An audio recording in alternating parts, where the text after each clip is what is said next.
The views and opinions of the hosts and guests are their own and do not necessarily reflect the views of the management and staff of Guardian Radio.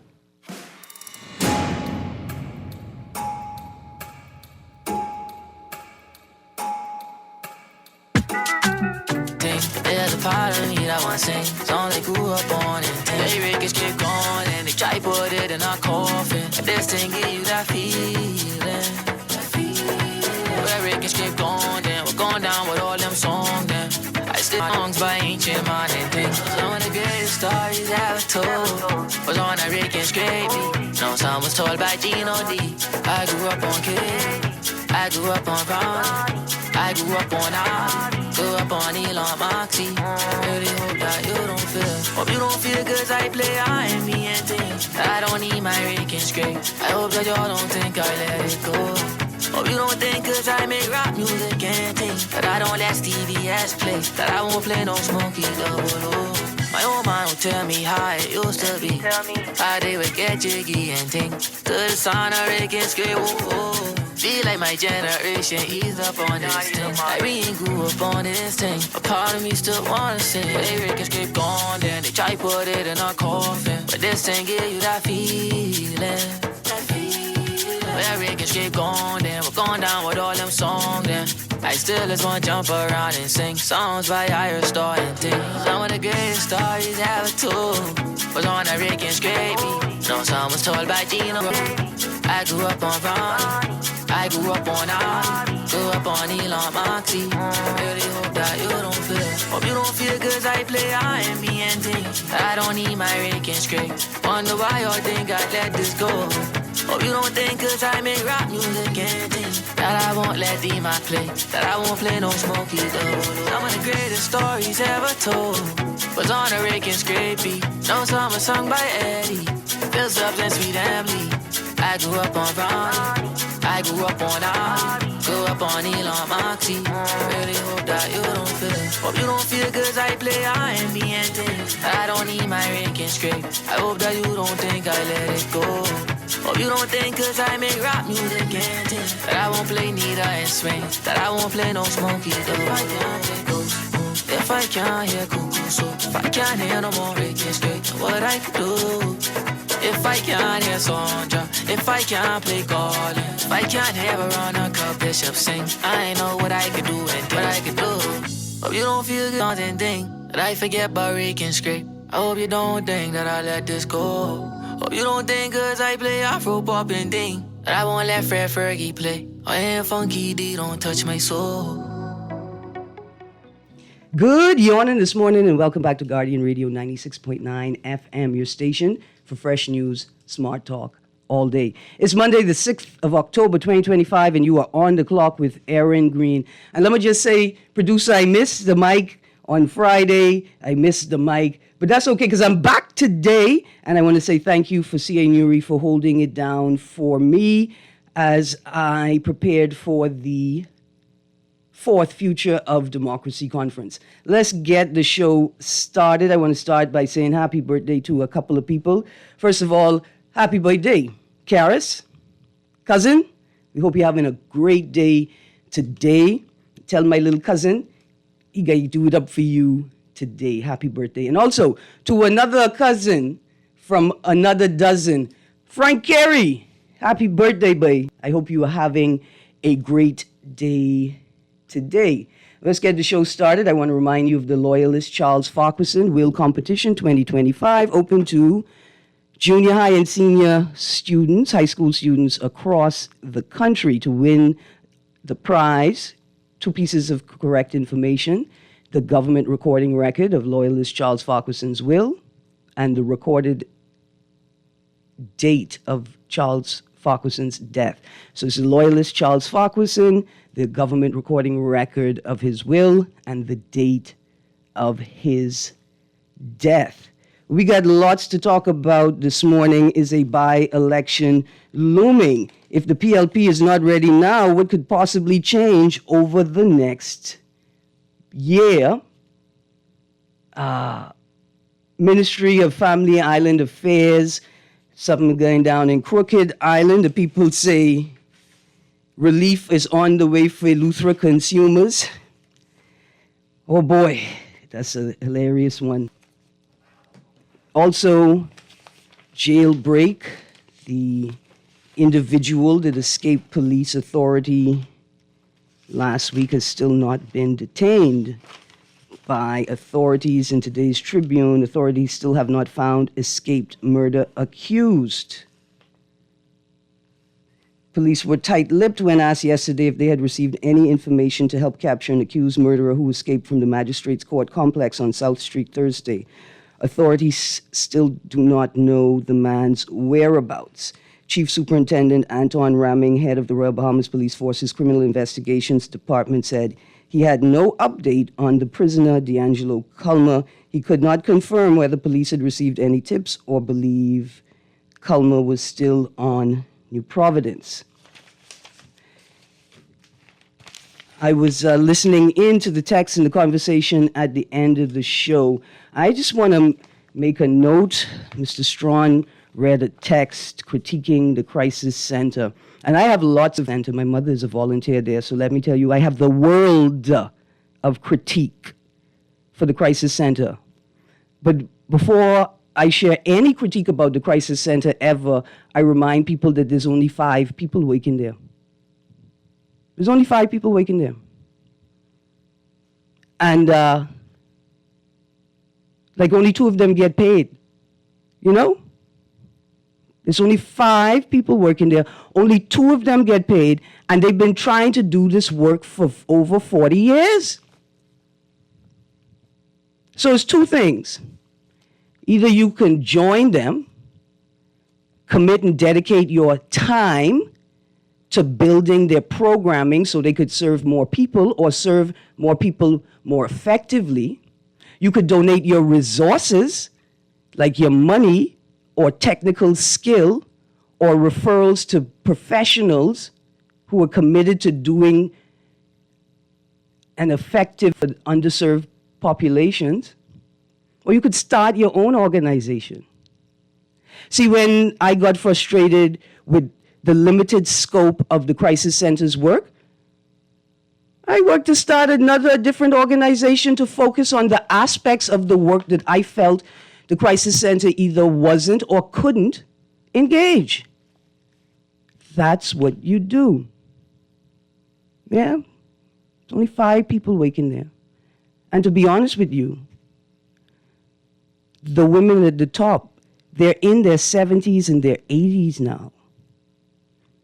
My mother works for the crisis center for free in her 80s.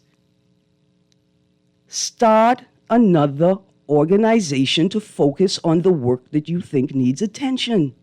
Because y'all can't be up here beating up 70 and 80-year-old women because they're not doing the work that you think they should do. Yeah? All right, here are 2 texts. Your cousin, Mr. Minister Fred Mitchell, birthday was yesterday. This is my cousin. Who tell you that? If the leadership of the crisis center knows of crimes and does not bring it to the public, they become enablers. They work with social services. If anybody knows of a crime against a minor, a child, and they don't report it, see, because not bringing it to the public, you know, that's not their job. Their job is not to bring it to the public. Your job is to report it. You have a legal obligation to report it to the authorities. All of us. Right? In fact, they are required in many instances to not bring it to the public because of the nature of the violence or the crime or the incident. I spoke at Future of Democracy Conference, the 4th one, on Friday, from Wednesday to Saturday, 4 days of engaging presentations, conversations, and discourse, right? I felt there was nice attendance, but it surely was not very well attended. And given the amount of political discourse, the amount of engagement around issues like immigration and government administrative capacity and transparency and honesty and corruption and all of the issues that people are talking about regularly on the radio. In fact, I get row. You see, when I have on guests, I have texters and audience members. They communicate with me and they row me. Why you having on a guest? We have important issues to talk about. Well, there was almost a week, 4 full days of engagement at the University of the Bahamas, and the audience, while those who attended participated roundly, right? Like it was a great time by everybody there. There were not enough people there. There are not enough people taking an opportunity to build their skill set, to add knowledge, right, to the work that it is that they're doing. Over the next few days, hopefully, I'm going to get some of the people who presented into studio to talk about what they presented on and why the conference itself was very important. But I can say you can go to Facebook, search Future of Democracy Conference, and search that page for the recordings of sessions that took place at Future of Democracy Conference 4. As a text, great show as usual. BPL sending that high bill to people should be considered a crime. Well, I tell you what. See, we have one organization or one grouping of people. They formed a group for the purpose of determining whether state operated within the scope of its authority, right, when it enacted this new era of energy reform and all of the particular parts and the legislation attached, right? So there's an organization that has appealed, I think, like for judicial leave to make determinations about this government decision. And that's what we have to do. Like, that's what you have to do to determine if it is a quote-unquote crime, if it is illegal, if it is outside the scope of the law. That's what you got to do. All right. Good. Erin, good morning. You demoted Anton Ramming. He is not in charge of CDU. He is an assistant commissioner in charge of crime. I didn't Kermit, I demoted him. I didn't even read his... Did I read his name in the little article, in the little piece I read about the escape route, which you're referencing? Chief Superintendent Anton Ramming, head of the Royal Bahamas Police Force's Criminal Investigations Department. That's what I read, eh? I just read it from the paper. That's why when y'all hear me reading and you hear me say quote, close quotes, quote, close quotes, that's why I do that, you know. That's why I do that, so that the listener can be clear on what is my speech, what is coming from the article, and then what are quotations in the article attributed to specific people. But no, I didn't do that. But what happened, man? Why would you try to get me in trouble like that? Anyway, Crooked Island residents frustrated by decades of neglect of basic services. You know, this story is on page 7. The main page is Pinewood tired of years of promise. First things first. Anybody have a job at the Ministry of Family Island Affairs? I would like to work there. Please. I would like to work there. Because first things first. I know the flooding in New Providence, tropical depression, Imelda, moving over New Providence, has exacerbated existing issues in the Pinewood area, driving residents to the point of frustration, right? And that's true. How frustrated y'all think Crooked Island residents are, and why is the story only on page 7? That's what I'm saying. Because I know Crooked Island residents have to be frustrated by decades of neglect of basic services. So I just thought that was an interesting highlight. But another question, what is the scope of the portfolio for Family Island Affairs within the Ministry of, is it now Agriculture and Family Island Affairs, or Ministry of Works and Family Island Affairs? What's the scope of the work taking place in that portfolio, right? looking at its pairing will give us a good idea. If it is with agriculture, then there is an agricultural marine resource element to the focus or to the work that the ministry will be focusing on. If it is coupled with the Ministry of Works, and we could get a sense that within this dispensation, the vast majority of the work within the portfolio will focus on public works and infrastructural enhancements, repairs, policies, etc. in that portfolio. But I think it was a great idea. I think it requires its own ministry entirely because it will have to coordinate with all of the other ministries, right? It coordinates with all of the other ministries. Whatever you're doing in New Providence, you have to provide it equally and equitably throughout the family islands. And then, of course, couple that with the story in today's Guardian. BPL says relief on the way for Eleuthera consumers as it continues to face, quote, legacy challenges, close quotes, relating to electricity supply.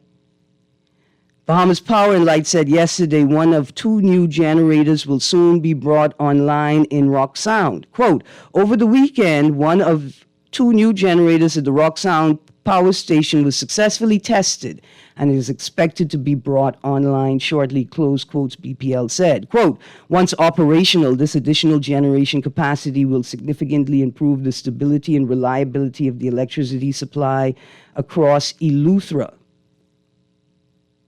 The announcement came after residents expressed frustrations over frequent outages and surges at the town hall meeting on Friday. Not just Friday. You know, not just Friday, years of it. And then I asked the question repeatedly on this show, can BPL, can the Ministry of Works, can the ministries responsible show us, ensure that Eleuthera residents will not be negatively impacted by the presence of Lighthouse Point and the Disney excursion, given the amount of resources that they must occupy for successful, I didn't want to use the word hog up, so I use occupy, for successful operation of their initiative. And how many years has it been since Lighthouse Point started? How many years has it been since Lighthouse Point opened, the Disney excursion part? How many? And BPL is saying relief is on the way? The relief should have been there before the first cruise ship docked. It should have been there. Anyway, there's lots to talk about. I see there's not a lot of people calling the line. Let me remind you all of the number. 323-6232. 323-6232. 325-4316. 325-4316. 325-4259. That's 242-300-5720 is toll free for Family Island listeners. Toll free for Family Island listeners. And 422-GR96. It's 422-GR96. 422-4796. Please don't be afraid to call and share your sentiments on immigration. Please don't feel like perhaps we have opposing views that we cannot talk about it. I'm really interested in why people who are very, producer, let's prep the caller, who are interested in this immigration issue didn't attend the Future of Democracy conference. Good morning, caller. Good morning, Miss Greene. Good morning. How are you? Not bad. I was calling in relation to this to BPL situation. I honestly couldn't figure out, and I tried to figure out why would BPL bills be like tripled in some cases. In my case, I've had bills that is over the wall, and I was thinking because I realized that they are replacing a lot of the wooden poles to the aluminum poles, right?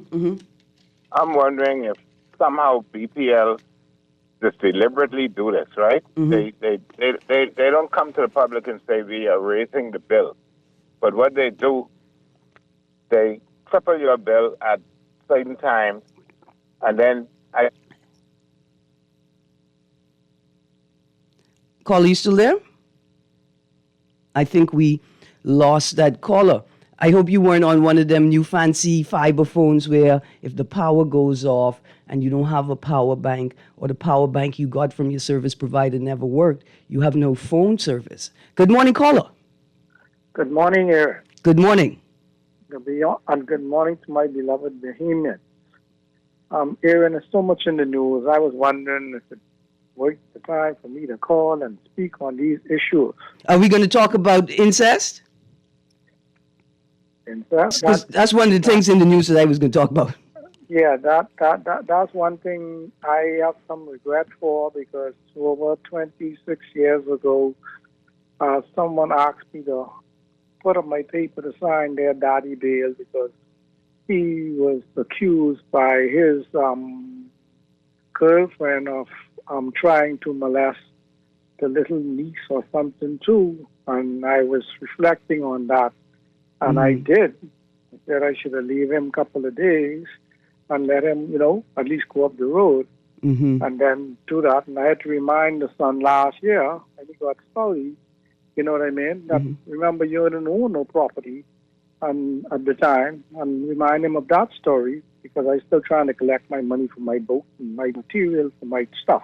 Now, I want to be on that, right? But you said about the crisis, and, my heart goes out to, your beloved mother, to hear to her, because a couple of weeks ago when my favorite former magistrate, did she ever become a judge, Cleopatra Christie? I don't think she did back in the day.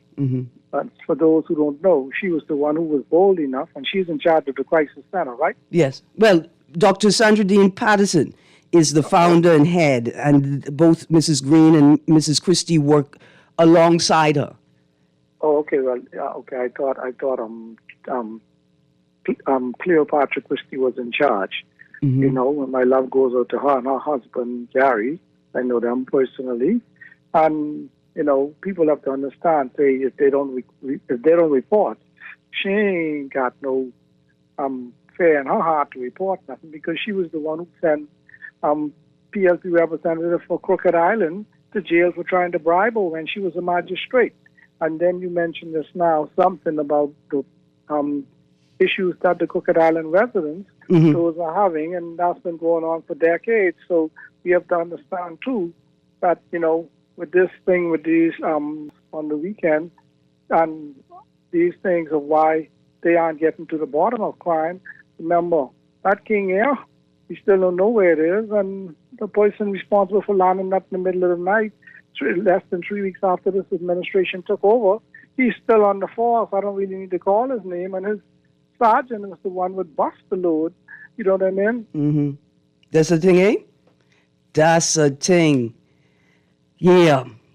Family islands are like Nassau people. We need to fix our mouth when we talk about the family islands, and when we talk about family islanders, and when we talk about what they go through, right? I want to talk a bit about the incest stories in the paper, especially after hearing the commentary on the last tail end of Strawn's show. And I'm sure I think I heard somebody implying or suggesting or leaving the audience to infer that the incest problem in this country sits solely in the hands of a migrant population.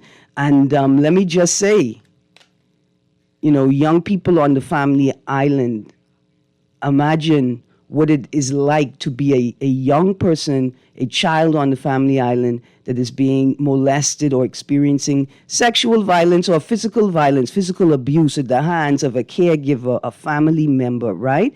And scared and isolated and alone they must feel, and with the limited police presence on the island, how a child could easily feel like there is nobody who can ever save them, no one who could ever protect them. And that's just one aspect.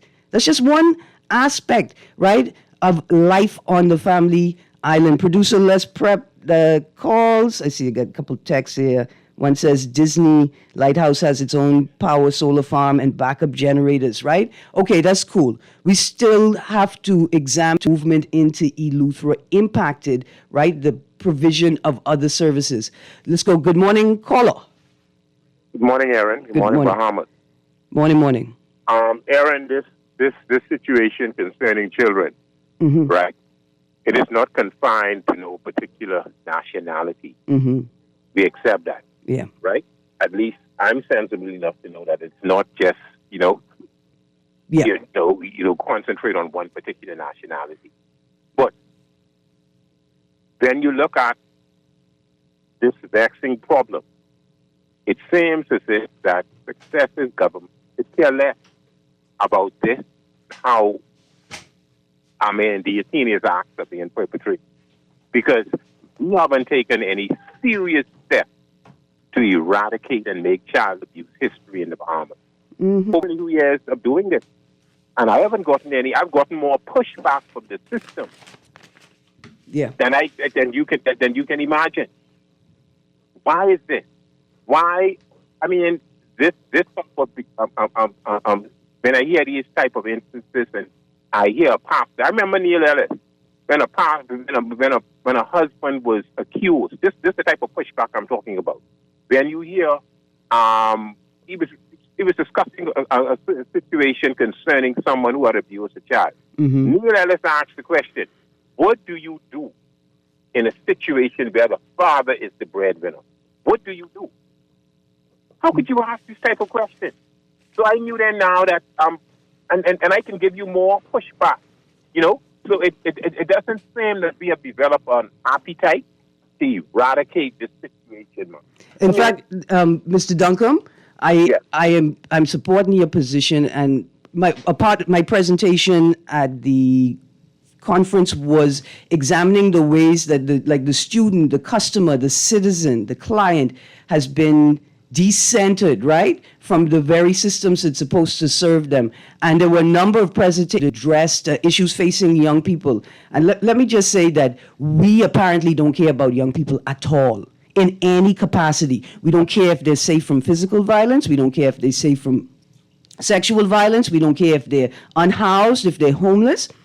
If the child homeless, well, your parents didn't work hard enough to take care of you. That ain't my fault, right? Like you said, how could in the question of incest say, well, what if the father's the breadwinner? The state provides services for vulnerable people who cannot take care of themselves. That's simple. If the man is abusing his child, especially if it's sexual violence, if it's incest, if it's rape of someone related to you, because that's what incest is, partially.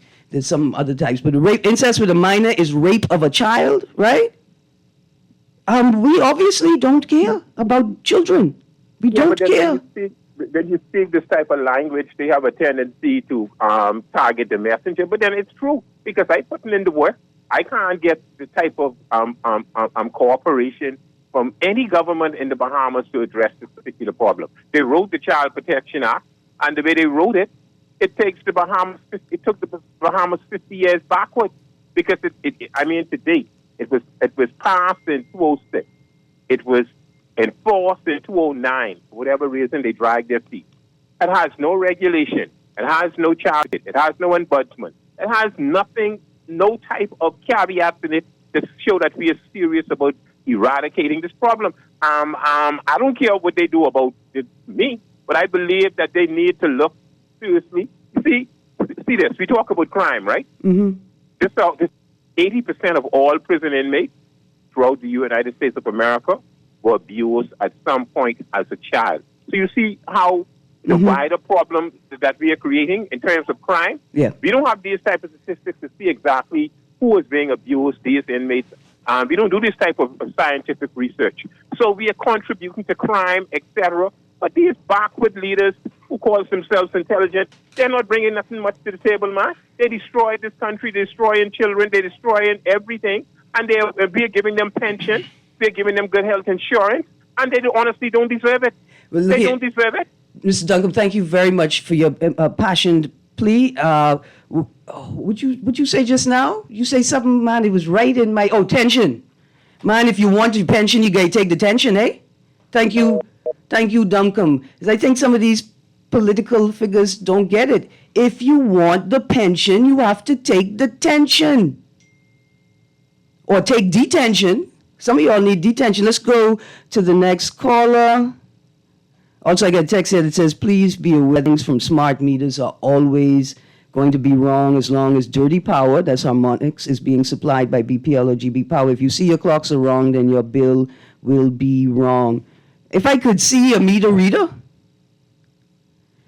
because y'all can't tell me y'all not still estimating bills. You can't tell me that. You could try to tell other people that. You can't tell me. Let's go to the phone line. Yes, sir. Yes, sir. Good morning, caller. Yes, good morning, Ms. Greene. How are you? I'm good, thank you. How are you? Yes, I would like to make two quick points, please. Okay. The first one, as you mentioned something about the by-election. Yeah. If I were the PLB government, I would mess with that. Why? Because they could lose the election and they could lose the government, so they're wasting their time. So you're saying they shouldn't go for the by-election? They should not mess with that. Should they just call a snap election? Should they just not? Let's not call it a snap because it's not. It wouldn't be a snap election, right? Should they make a decision to go to general election now versus a by-election? Because they have to do something. Or are you saying that they're in that spot? If they call it, if the PLP call a snap election, they can lose. If they wait till the 5 years, they still can lose, and nothing can change because the people are sick and tired of Brave Davis. Okay. One more point. Yes, sir. Crooked Island, the only time these governments notice the island stem is when election time. So I blame the people. They say if you love it, like it, let it kill you. Okay, so I in a blaming mood today. Good morning, caller. Great, how you doing? Good, thank you. How are you?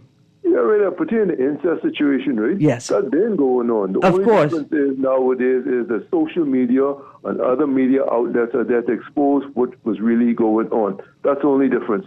Second thing, right? About the drug bust in Cat Island, right? Question: why would someone go on a drug deal wearing Crocs? You look at the picture. The guy had on white Crocs. Where you would hide in the bush? You ever go and play hide and seek in the bush before? Listen, Why would you wear Crocs? A white pair, a Crocs. How you run in Crocs if the man get you? White Crocs in the bush. Yeah. So two So things. Hold on. Either he did his job very, very well, or he did his job very, very poorly, eh? That's the wrong time before make a fashion statement. Second, you hear what I tell you? Good. I'm glad you didn't hear it. Second thing is this. Without intending to, because I ain't intending anything other than to say this, without without giving drug dealers tips, right? Let me just say that, a part of the reason why the what was once known as a vibrant transshipment of drugs and drug culture in the Bahamas has shrunk is less to do with the effectiveness of government services and more to do with the ineffectiveness of the people involved in the trade. Yep. So, like I say, either that boy was doing his job very, very well, or he's doing his job very, very poorly. Iron sharpen iron. Let's go to the next caller. Oh, look at you. Good morning, caller. Good morning, how are you? I'm good, thank you. How are you? For the Guardian Talk Show. You are on the air, ma'am. How are you? Pardon me? You're on the air. Thank you. You're welcome. I'm good. Good. I was calling to say about the immigration problem. Yes, ma'am. The immigration problem, you know, that's something that could be really worked on better because we have a lot of young people on the Family Island who are intelligent, and they should do training courses on each major Family Island for immigration officers. They live there, they know where to go, they know who to look for, and every time someone enter into the island, let them show their ID, because you can't travel nowhere without an ID. You need to say where you is, who you are, and where you coming from, and how long you're going to stay. And then they said also, there's a young man on immigration, working in immigration, who is very good at his job, and he hasn't been promoted to director. He should have been the director. I won't call it. A lot of people are talking about him. And when you have a good director, why when every election you change in the director and you have a good director? These people, they're not supposed to be involved in politics. These workers, they're supposed to be Bahamians who are willing to see the country go further and be better. But don't put people there because of who they voted for. It doesn't make any sense. as long as you're performing well, keeping the job correctly done, leave the people on the job, let them work, and so the country could be governed better. But as long as we using politics and everything in this country, we going to the dogs. Thank you, ma'am. Thank Have you. a good day. You made some great points. First of all, you absolutely right. Not because I say it as well, but because I think it's right. I think we have allowed politics to disrupt political agendas and machinations to disrupt the effective and efficient function and operation of government. It's just happening over and over again. This whole mention that an appointee must resign, right, when the next administration comes on, and then, they resign, and then the next administration appoints, quote unquote, their people. That's breaking this foolishness down. Now, so the first thing that you said, what an excellent observation, right? That you have individuals on the islands whose knowledge makes them best suited to provide that service, right? And why don't we have more presence of immigration officers on the family islands? Let's just look at sexual violence, right? Let's just look at sexual violence and the point that she made, that you have people moving in and out of islands and the residents have no idea who these people are, whether their status is good or not.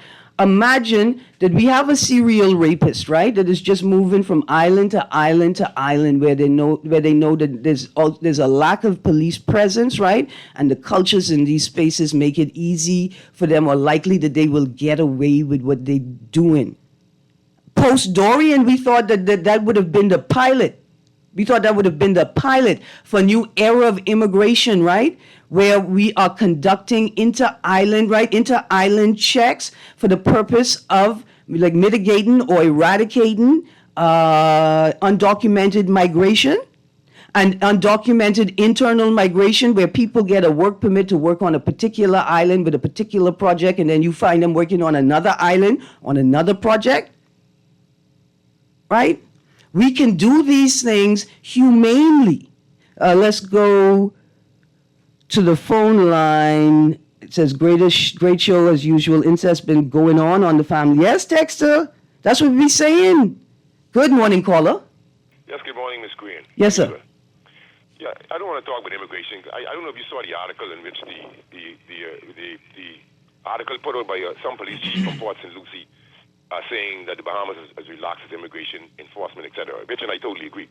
I thought you should watch the documentary and watch the chronology of it. But what I wanted to highlight is the imbecility, and thanks for highlighting the short staff or the brave warriors at the crisis center. We have a lot of crises, but we only have 5, so we should have more volunteers post your revelations, right? Yes, they better. But here's what the big joke is for me, Ms. Greene. Mm-hmm.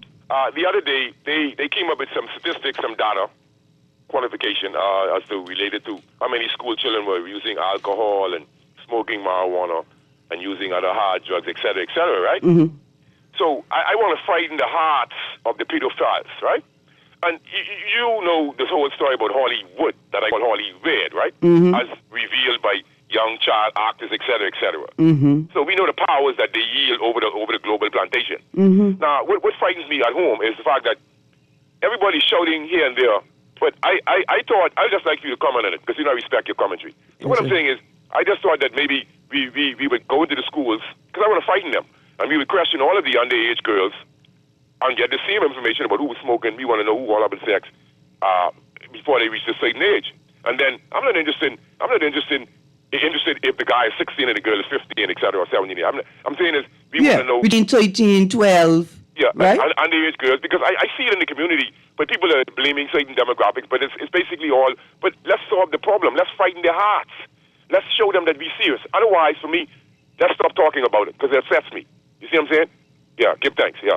All right. So I think what you're saying is for those young people whose brains haven't set yet, right? They haven't been exposed enough to necessarily understand the fullness of what's going on around them, right? How do we de-glamorize, right, sexuality? How do we de-glamorize these things that are attractive to them and make them more vulnerable, right, to sexual violence? But also there is the other side of it, right? How do we speak to adults in a way that shows them that what they're doing is absolutely and totally unacceptable? I like how you brought in, let's prep the next caller, call I come in. I like how you brought in Holly Wade, right?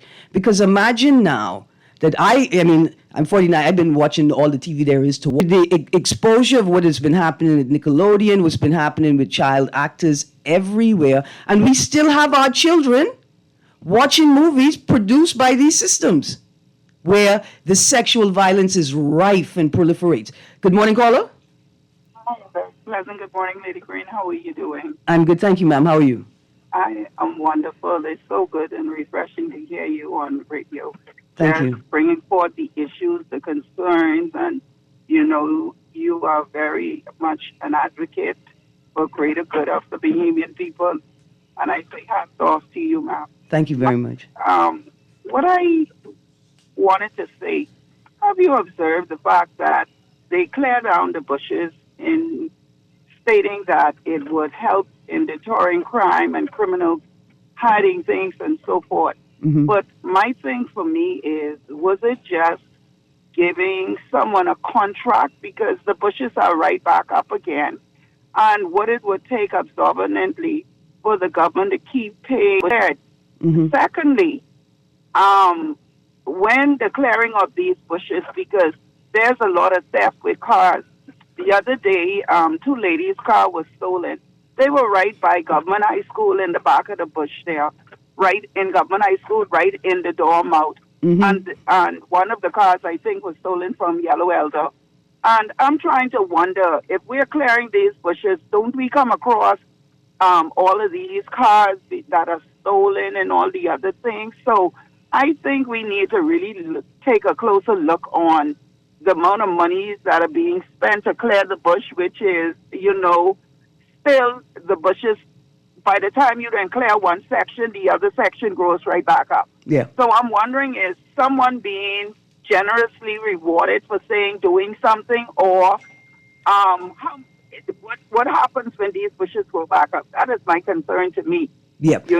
As a Bahamian person. So I'll hang up and let you respond to see that. if I can get some clarity from you on that issue. Thank you so much, Lady Greene. I appreciate what you're saying. There are multiple things we could do to approach this, right? First of all, the drones. Okay, let me start here. We always talking about jobs, job creation, and then most recently we had the Prime Minister. What do you call it? Is it poetics? Is it double speak? Or this madness about the job report gonna look better soon? Watch.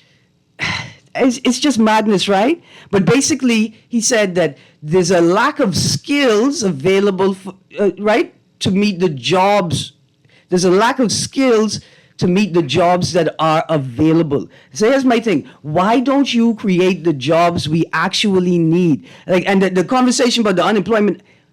So the bush is never going to stop growing. That's the beauty of this place. That's why we love it here. It's never going to stop growing. So how do we deal with that? I need somebody to buy me a mulcher right away. I've been throwing it into the universe. I need a mulcher. I need 3 mulchers, 2 chainsaws, right? I going to go find I need a cart that I could tow on the back of my car, or that I could rig a hand tow, right? I could latch it to a hand tow. Because every time there's a problem, there's a handful of jobs waiting to be created, right? So the first things first, we still don't know what happened at beaches and parks. We still don't know why they went, $7 million over budget before we even reached the end of the budget year. But what I do know is that beaches and park services seem like they've disappeared. That makes sense because you ain't got no money, eh? You ain't got no money.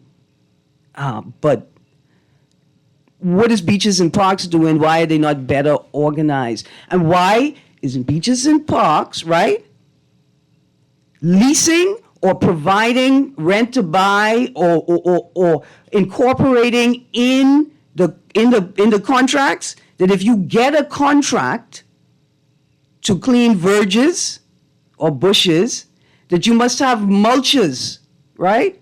So that you could break down the material that you're clearing on, so that you could better package it. So we don't have to drive behind these trucks with piece of plyboard stuck on the side, even though the law says that if you're towing, if you're hauling things, your container must be covered, right? That's the law.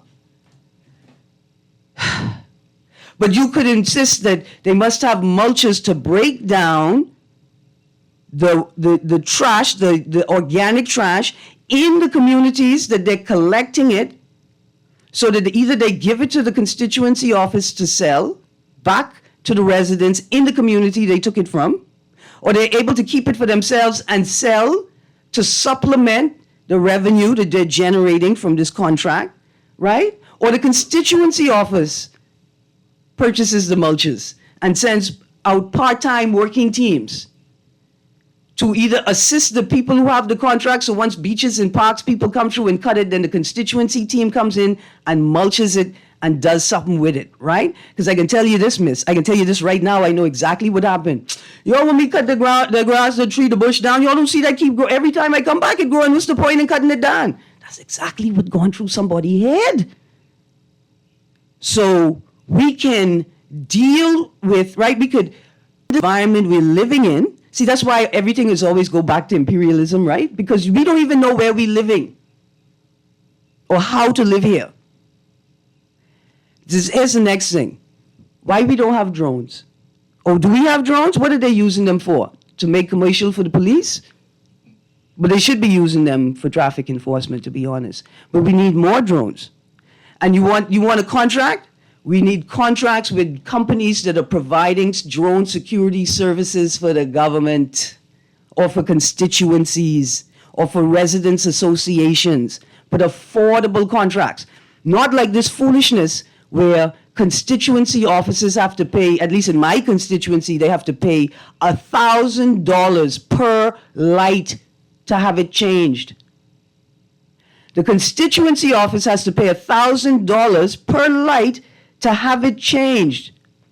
But what happens if poor BPL infrastructure is the reason why the light went off? See, even if somebody hit the pole somewhere down the road, that shouldn't the lights to be damaged by the commensurate or the consequential surge.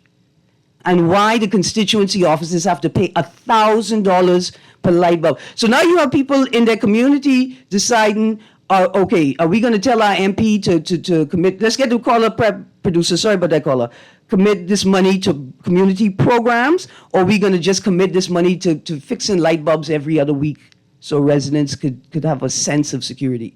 Good morning, caller. Good morning, Ms. Greene. I'm good, thank you. Sorry for the wait. Ms. Greene, didn't the Minister for Beach and Park made a statement recently that he's going to be making some rounds on talk shows explaining the fact of where the money went, and that hasn't happened as yet. What's going on with that? We haven't heard from him yet. I know, and I'm wondering, I would tell you, do not hold your breath, because the gentleman had, an hour and a half, 2 hours to address the matter in his budget communication and didn't. And he doesn't need to come on radio shows to address it. His ministry can release a thorough statement, including your budget, including your numbers, the figures, the paperwork, right? Publish it and show us. You don't need to come on the radio and smile at people who can't see you. That don't make any sense. I agree. I guess that statement he made was just a cover up, or just to say, leave well enough alone until you hear from me. I'm beginning to suspect that Keith Bell is patient zero for real. He's definitely we would have patient zero. But remember when Keith Bell had 2 hours in the House and he only spent 30 minutes talking about his budget communication? Yes. Yeah. Yes, I remember that. Maybe that's a precedent. Thank you, Ms. Greene. No, thank you very much, caller. Thank you very much. Here's another text. Regardless of how you seek to refrain it, the vast majority of child abuse is among our migrant communities. You don't know that. Give me a figure. Give me a statistic. Give me a statistic before you cast aspersions. We know that we have a particular migrant group here, and there's a subset of culture, right, within that migrant group, where there seems to be a cultural thing. But you can't tell me the majority of the cases coming from that migrant community. My whole life, even in Johnson Road where I live. All right? Y'all stop this. You play in politics while children are being molested, unfettered. A part of my, I know I'm out of time, producer, we could prepare the music. A part of my presentation, right, I addressed how the ways in which young people have been decentered, looking particularly at the legal shift. And I didn't examine the law, and the legal process, but there was an offense called statutory rape. It was called statutory. It doesn't matter whether you didn't know the person's age or not. If you are found guilty, if you are found having engaged in sexual intercourse with somebody under the age of 16, it is an offense. It is called statutory rape, right? And we've shifted that, and we now charge people with unlawful sexual intercourse. And then we had a minister who, in his attempts, I guess, to explain why, in his commentary related to a case where a junior high schoolgirl, so I think above 14, maybe, or just around that age, was found in a relationship, there was video evidence, everything, with an adult, right? And she gave her consent despite the fact that her consent means nothing in the law. Anyway, that minister went on in that commentary to say, a 7-year-old could consent to sex, even though the law will never acknowledge it as consent. And I telling you that in a community, in a country where we know, where we are committed to protecting young people, children from sexual violence, that statement would never have been tolerated. In a real place, that person would have been compelled to resign, if not from personal shame, from public pressure. It's repugnant. But that it is tolerated suggests to you where we are and who we have become. So don't bring no politics into this. Haitians doing it. The majority of people, the majority of victims are children. Just focus on that. And the majority of perpetrators are adults. How about that? And what are we, the rest of us good-thinking adults, going to do to protect these children? That's all. That's it. The text says part of the reason he left was because he felt that it was a broken system with no desire to fix it. I can't even remember who we're talking about right now. We better have a desire to fix it. And if you don't have a desire to, forget desire. You don't need a desire to fix it. Your God told you to fix it.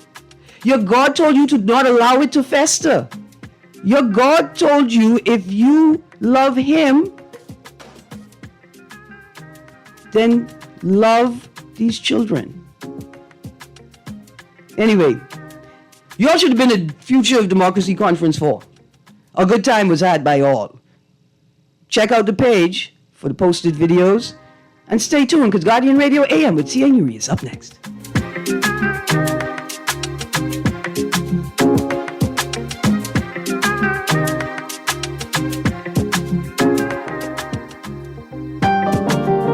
When it comes to hearts at Cleveland Clinic, you can't miss a beat. You seek the best care possible, minds, and leave no stone unturned to get to the heart of the matter. Because understanding is always the first step to overcoming. For every heart in the world, see how we're advancing the future of heart care at Cleveland Clinic today. This is Guardian Radio 96.9 FM, streaming on GuardianTalkRadio.com and the Guardian Radio app, Nassau, Bahamas.